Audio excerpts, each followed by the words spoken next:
Palm Sunday. It's the beginning of the most important week in the history of the world as we celebrate what took place 2,000 years ago. As a Catholic growing up in the church, it was, we were 33 days and already preparing for Easter. And coming into Holy Week, it was the week we were waiting for. And as Catholic kids, marching down, 2 by 2s and so forth. And then, of course, Wednesday we got off, vacation, but that didn't stop. Every morning was Mass and communion and preparation. And then the stories they would tell about the agony of Christ. And they really brought it in well. And I look back on it now and I am so grateful. I'm so grateful for those years of that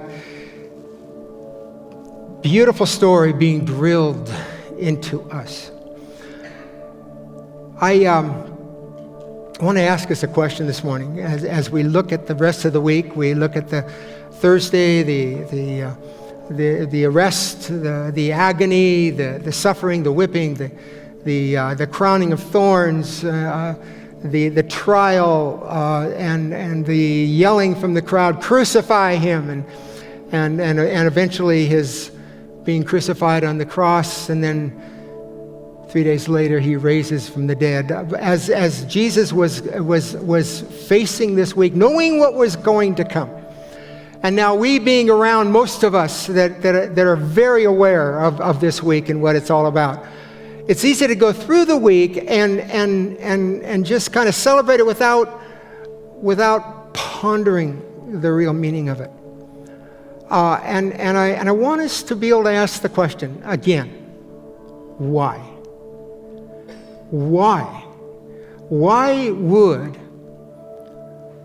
he do such a thing? What did he? I think of what the psalmist says. What is man, sinful man, that you are mindful of him? What did he have in mind? And I would like that picture to be able to be brought up, and it'll be there for the rest of the message, because it's a picture of the prodigal coming home, written or done, painted by Rembrandt, and it's an incredible picture. I love the detail of it. Henry Nouwen wrote a book on it called The Return of the Prodigal, and I highly recommend the book. So many years ago he wrote it. I say it's the best I've ever read on the prodigal coming home, and he actually opened up a door for himself to go into the Soviet Union years and years ago, to be able to go to St. Petersburg, to go to the museum where that actual original painting was, and he was able to find himself there for about 4 hours just studying the painting. And there's so much detail that Rembrandt brought out in this painting. Of course, the son in his rags coming home into the arms of the Father. It's a picture that all of us need to be able to embrace. So it's so easy for growing up in the church, and me being the youngest of 6 kids, of course, especially, and looking at some of my older siblings and saying, hey, they were the black sheep in the family, I'm the good guy, and boy, do they need to come home. But little did I know in my own life I needed to come home. And it was quite a journey for myself. In the background, you can barely see, it's a picture of the oldest son. And just, he'd done it all. He had stayed home. Father, I've done everything for you. And now you kill the fatted calf for this son of yours. And the father reminds him in his little retort, he says, this brother of yours is home. This brother of yours. It's so easy to be able to miss the very, very reason why Jesus paid the price. And this picture sums it up. He came to bring us home. And our home is in the presence of the Father. I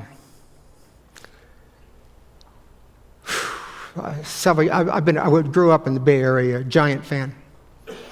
And in 1958 they came, and they didn't get a World Series win until 2010. The stinking Dodgers got in the way a lot of times, you know. Yeah, I figured there were a few of you guys in here. But in 2010, I happened to be down in San Francisco teaching at Youth with a Mission at the base right after they had won the World Series, and I was there for the celebration as 1 million people or more lined Market Street, and the parade took place, and I was able to kind of find my way into the crowd, and this immense crowd of 1 million people, and I saw the fear of what it would be like to be in a crowd that would get out of hand, and I go, oh man, I'd be dead.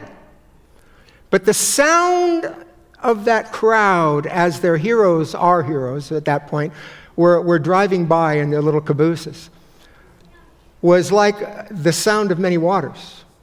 I've been to Niagara Falls, and I've heard the sound of that rushing water.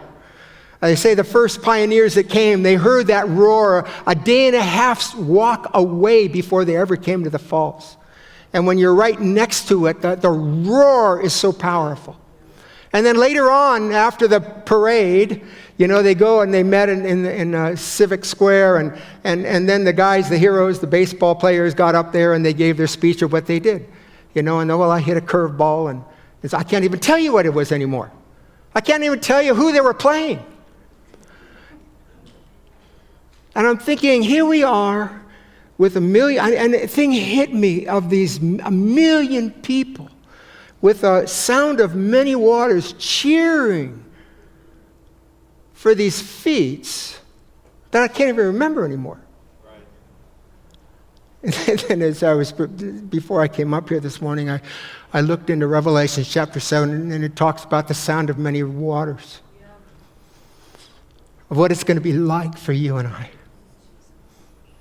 to be able to be around that day. And we're going to be able to cheer for a real person, for a real hero, for somebody who paid a price beyond anything our minds can comprehend to bring us back home into the arms of the Father. And it's going to be a real reason to be able to yell like we've never yelled before. All glory and honor and praise and power, and to be on our faces. And I don't know how we're going to be, but all I know is that He is so worthy. And that's what we're celebrating and remembering this week, is the Lamb that was crucified before the foundation of the world to be able to bring us back home into the arms of the Father. All of us have that same journey. There's a lot of prodigals that need to come home into the arms of the Father, and they've never left town. They've just been good people. And that's where I was for so long. I had an amazing dad. My dad was older than most. He was 46 years old when I was born, and so he was born in 1901. So I'm 75. Got it? You quick mathematicians. And I mean, but he introduced me to the outdoors. His heroes were still alive, guys that, he actually went to a Buffalo Bill Wild West show, and things like that. And he brought me into the outdoors. It's why we live in Montana, Lyndon. I love hunting, I love fishing, I love the outdoors, and I don't do enough of it, that's for darn sure. But an amazing dad he was. Some of my best times in my early years were with my father. Times at Candlestick Park, for sure.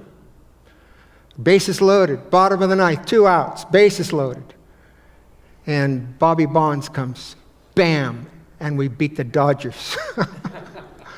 See, and my dad and I just yelling and screaming and being a part of 54,000 fans, just yelling and everything.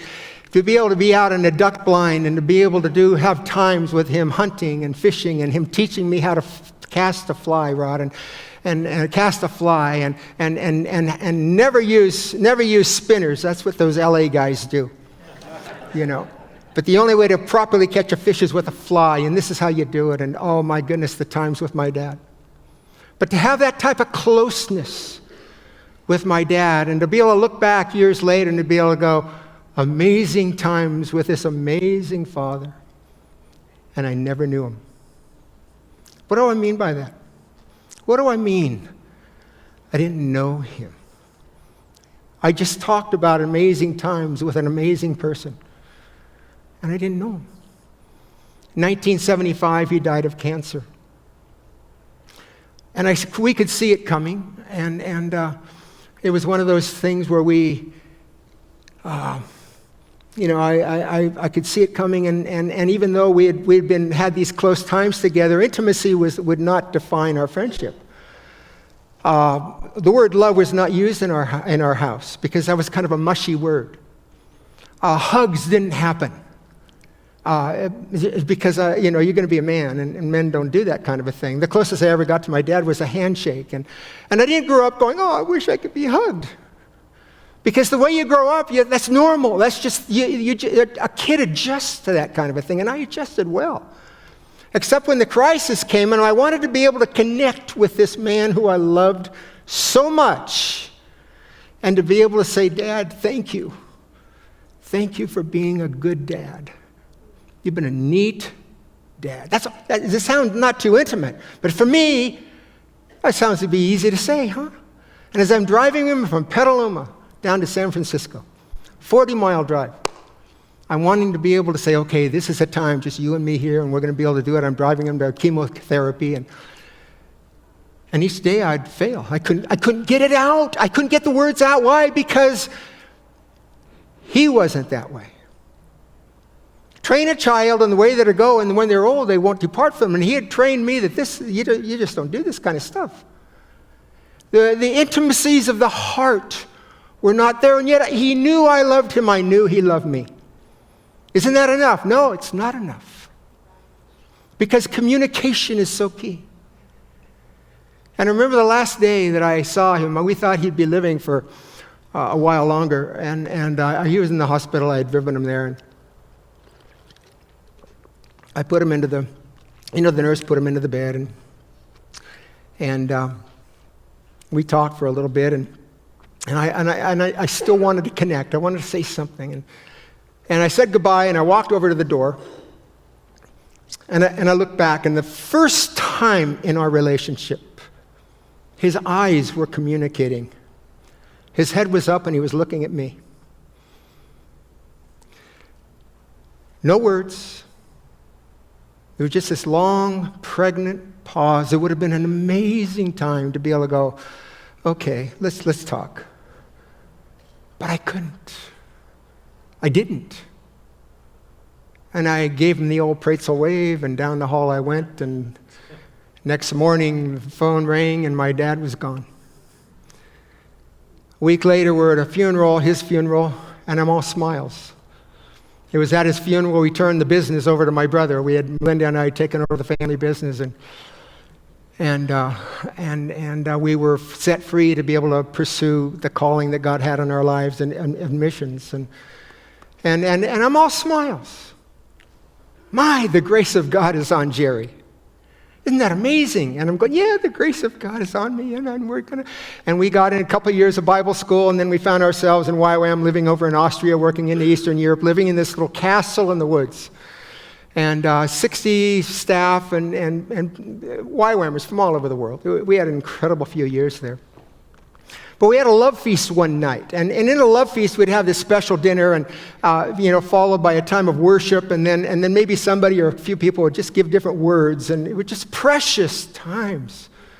Presence was there. This one evening I'm supposed to share for about 5 minutes along with a few others, and said, share something about God. 3 years after my dad died. I said, piece of cake, 5 minutes. God, what do you want me to share about? Father. So easy. Jesus came to bring us to the Father. I mean, how easy is that? But I like to be able to go a little bit more than that. I like a little bit more story, a little bit, let me tell you my story, but I had no story. And I thought, well, God, you're going to give it to me. So I stood up in faith and said, tonight I'd like to talk about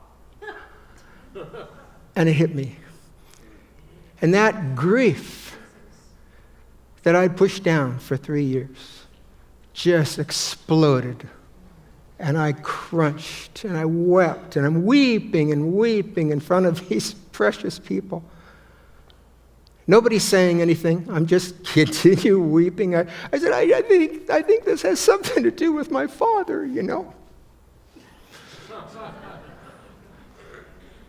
Pretty soon I felt these arms come around me, and they were the arms of a retired Presbyterian minister who gave the last years of his life to Youth with a Mission for us in Europe. And his name was Don Kirkby from New Zealand. Amazing guy. And he took me into his arms. My head was right there. And I'm weeping on his shoulder. And he said this, Jerry, from now on, the Father wants to be your father. It was the beginning of a journey for me. It was the beginning. I knew I had encountered something very, very precious.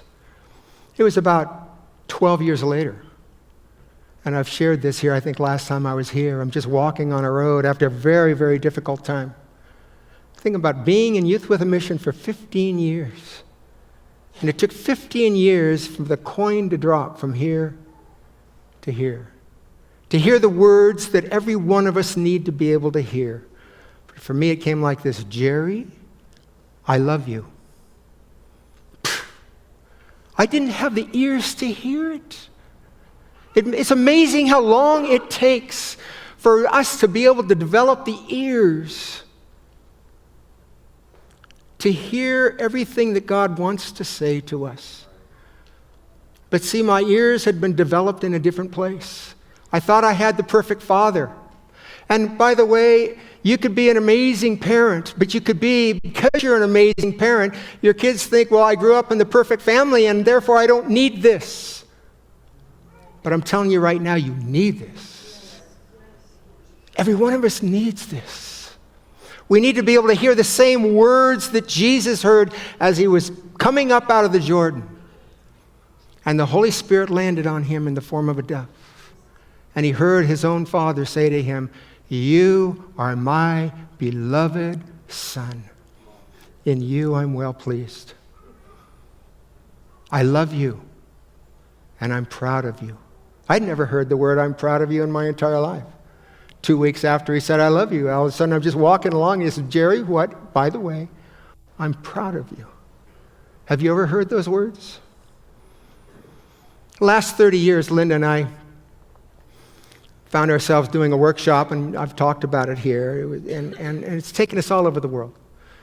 And we've used it in Youth with a Mission to be able to open up lives, to be able to take it to the cross, but also to encounter the Father, to be able to forgive. And so often in those workshops, I don't care what nation we would do it in, for people to be able to go back to the defining moment in their lives where the enemy found an inroad into that life, where he was able to plant his stuff in that life. And all of you and me, all of us have that defining moment where the enemy defined us.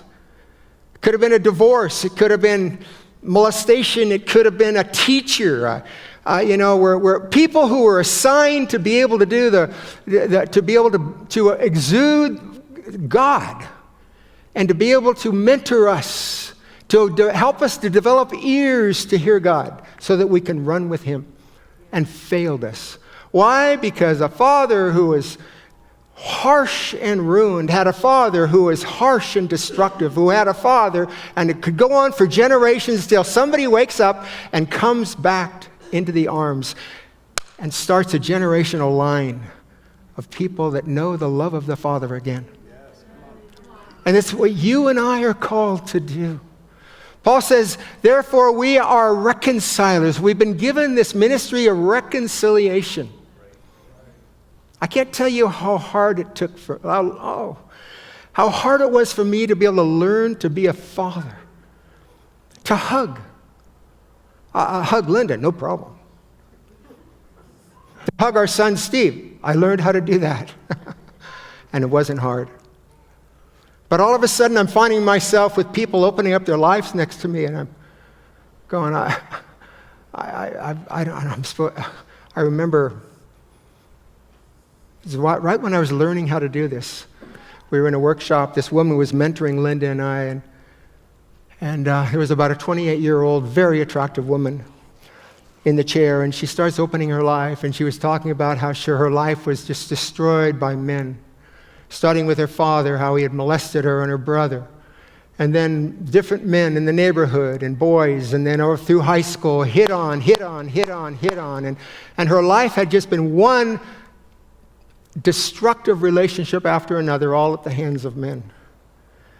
And Miriam, who was helping us, and I'm learning how to do this, and I'm going, yeah, you know what, I'll hug Linda, but, and it would be like, okay, Miriam would be there, and if it's a mother issue, then Miriam would take it, because I can't be a good mom. See, but if it's a father issue, and this is definitely a father issue, Jerry, and so as this woman is down after telling her story, just weeping and weeping and weeping, Miriam looks at me and she goes, and I go, and she shook it off and she goes, and I said, and Miriam took her into her arms. And the woman started weeping, and Miriam gave her the best prayer she could, but it wasn't good enough, because her pain did not come from a woman.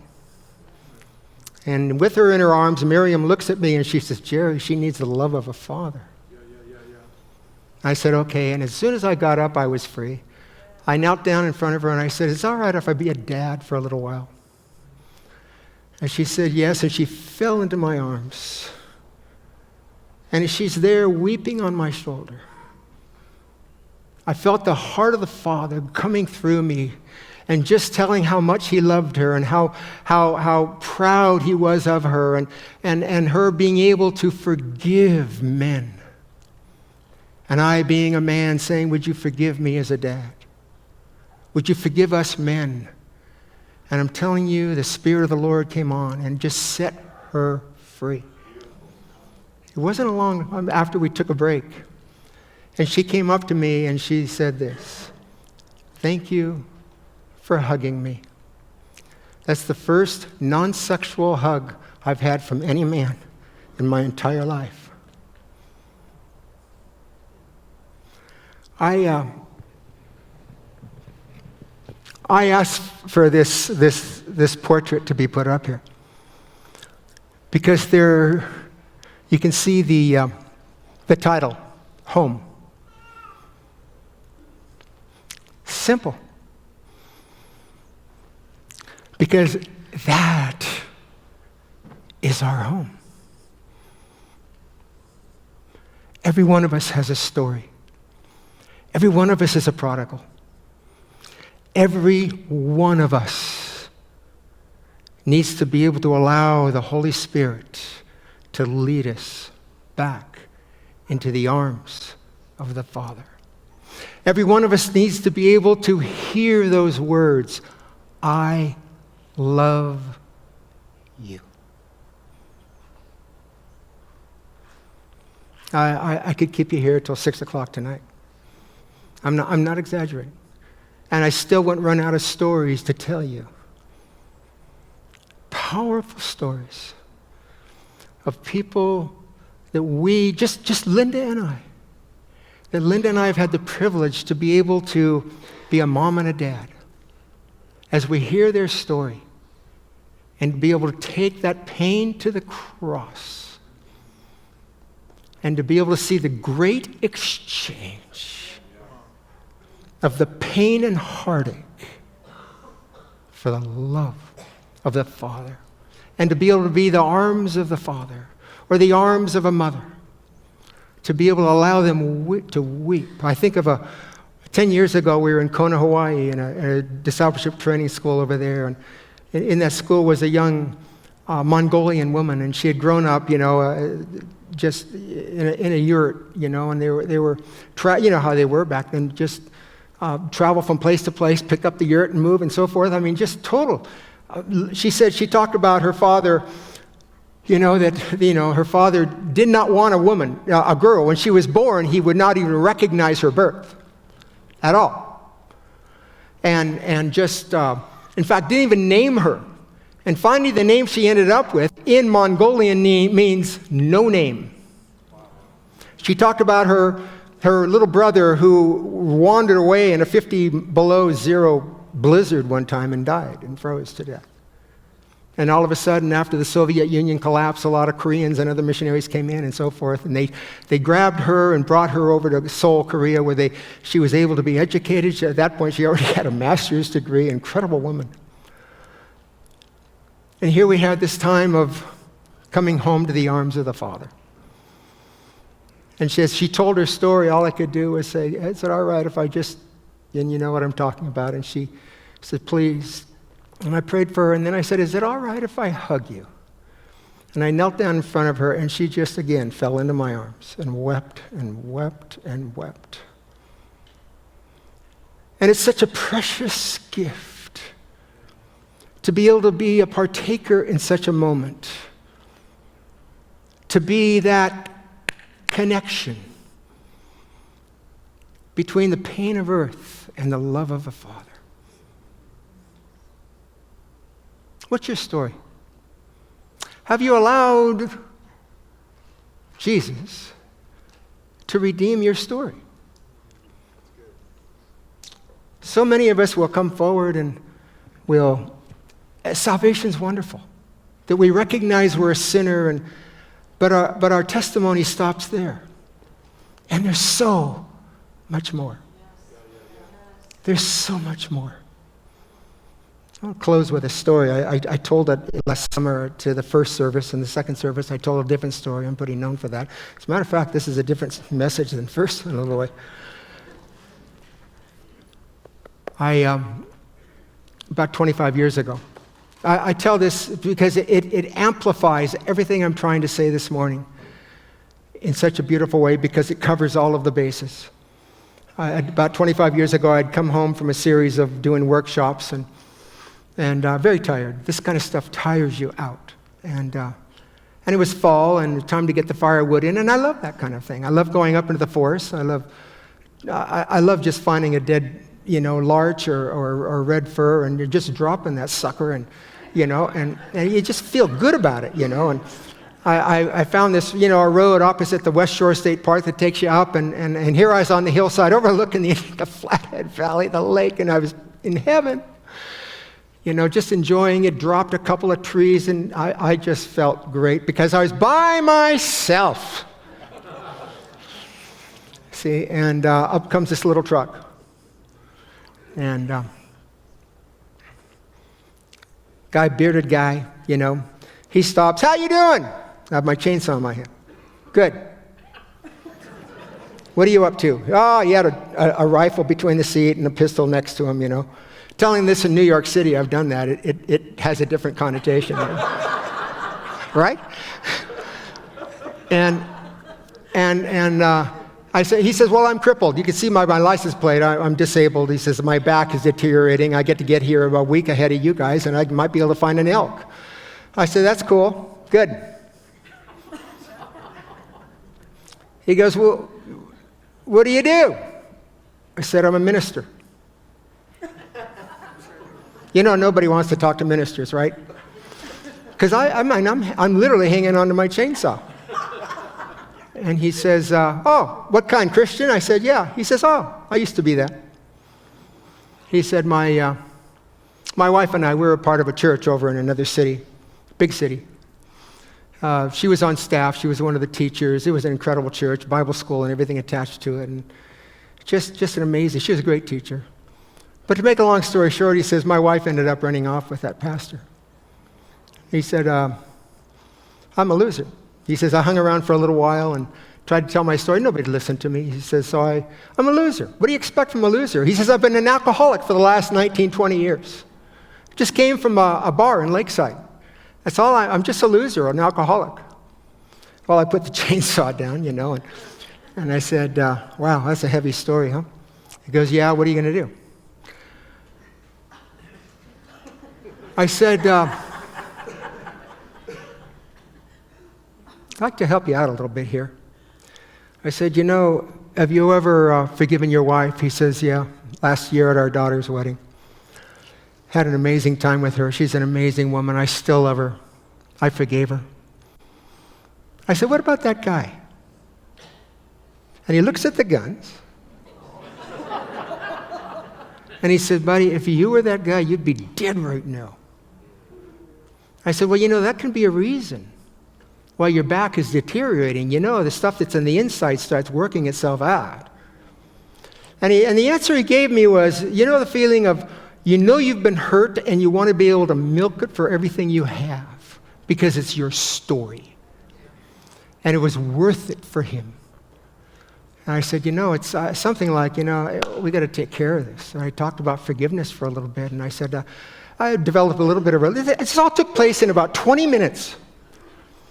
And I said, I'd like to do something. He said, what would you like to do? I said, I'd like to stand in for this guy. I wanted to get that weight off your back.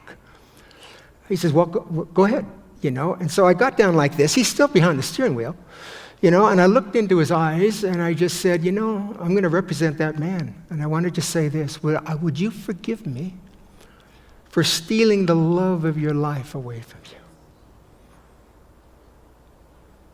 And other things. I'm connecting to his heart. And he just, like this. And pretty soon the tears started falling. Finally, he got it out. I forgive. And he goes, whew, that feels so good. Thank you, he says. I said, you're welcome, but I said, I want to go a little bit deeper here. He goes, what is deeper than that? I said, your father is deeper than that, isn't it? I said, it was your father who called you a loser, right? He said, which father? I had 13 different fathers growing up.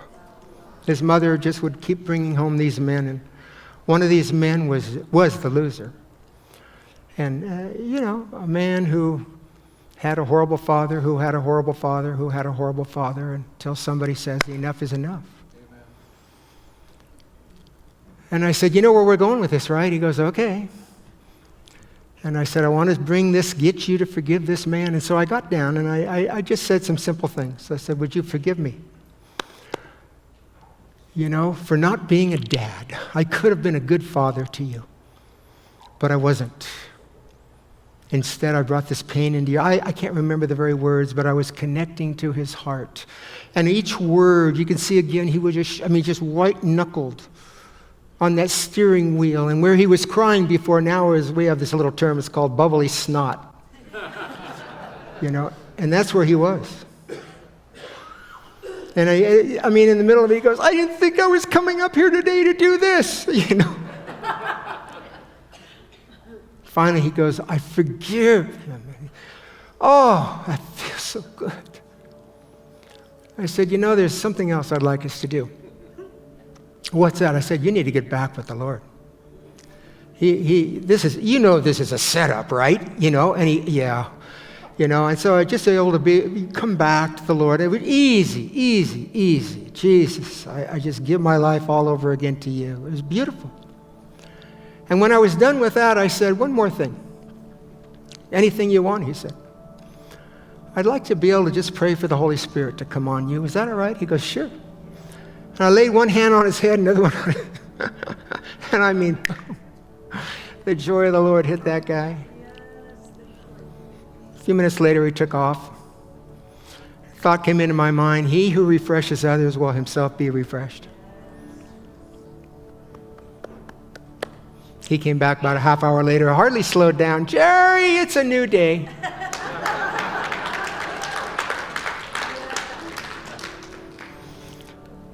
There's a hunger that's put in each one of our hearts. The book of Ecclesiastes says he has placed eternity in their hearts. And the best way to describe eternity is this picture right there. Into the arms of the Father. There's a hunger that will never be satiated by anything else. I don't care if you search for the next 50 years. You're still going to find yourself maybe on that bed, as my older brother did 2 weeks ago. And died 2 weeks ago.